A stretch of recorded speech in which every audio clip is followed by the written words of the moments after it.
A few months ago, I checked out a Hong Kong horror film by the name of Black Magic, and I absolutely loved this film.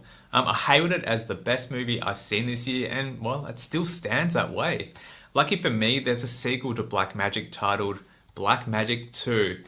This movie came out a year after the original Black Magic movie, so is it any good? Well, let's get into the review.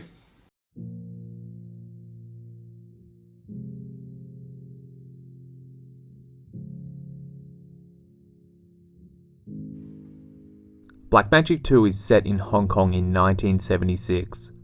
A team of doctors are flown in to help research an outbreak of unknown skin infections that are happening frequently to patients at a hospital.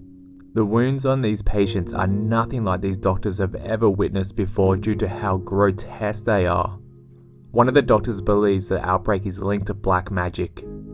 As the trio of doctors stumble down the rabbit hole of black magic while doing some research on the practice in a book, they discover who might be responsible for the outbreak of skin diseases, but are they too late to save themselves? Black Magic 2 really shines with the level of gore and gross out moments from the start of this film. It really shows us what we're in for. The characters and acting is done once again really well in Black Magic 2. I say once again because Black Magic 2 have reused the same characters from the first Black Magic film. While the team of doctors come off a bit bland, the evil sorcerer really steals the show. As well, the whole movie is pretty much centered around him. He does a great job and he plays a very believable role with his acting. You could even say he nailed the role. The evil sorcerer controls an army of undead zombies in his chamber.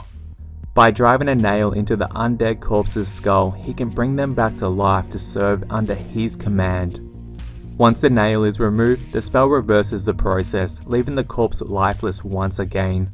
This sequence has a lot of great effects used, and I thought it was a unique idea. As the story goes, we get to see how out of control the evil sorcerer's character gets.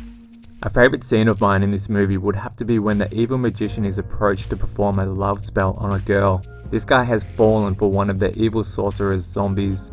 By bringing her back from the dead once again and controlling her, this is easy money for the evil sorcerer, but things don't go down so easy. I like in the process of the spell, Loverboy is already in the park smooching with another girl.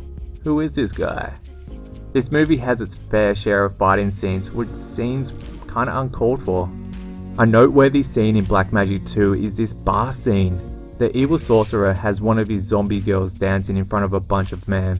While this is happening, there's this incredible drum break from a live band. This catchy drum beat is from a band called the Incredible Bongo Band. The track is called Last Bongo in Belgium. This drum beat might sound familiar to some people, as the Beastie Boys use this drum sample in a track called Looking Down the Barrel of a Gun. It can be found on Paul's Boutique.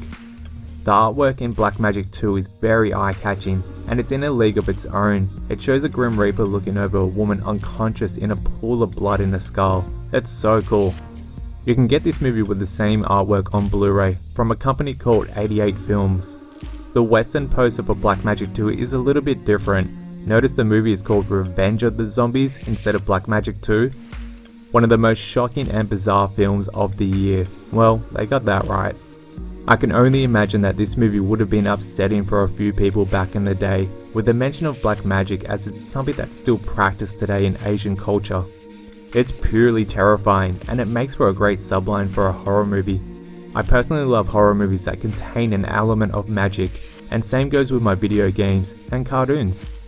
How does Black Magic 2 shape up against Black Magic 1? Well, it falls a hair short, which is not a bad thing. Sequels can go either way, but it's hard to even call Black Magic 2 a sequel as it carries the same cast from Black Magic 1, but they are in different roles.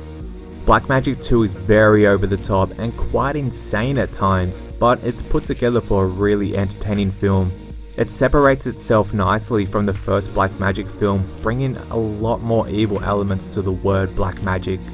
Raising the dead, killing people, and even cursing people, leaving them with untreatable infections. Black Magic 2 really shows off a dangerous side of the practice. I definitely recommend Black Magic 2, it's a worthy watch. While this film won't have you sleeping with the lights on or anything, you might be surprised about how great the storytelling is in Black Magic 2. This fight scene might have you sleeping with the lights on though. And if you haven't already, do yourself a favour and check out the first Black Magic film. Stay tuned for my next review as I'll be reviewing Mindkiller. I haven't seen Mindkiller before, so I thought I'll check it out, and well, check out this cover. Yikes, it's so cool.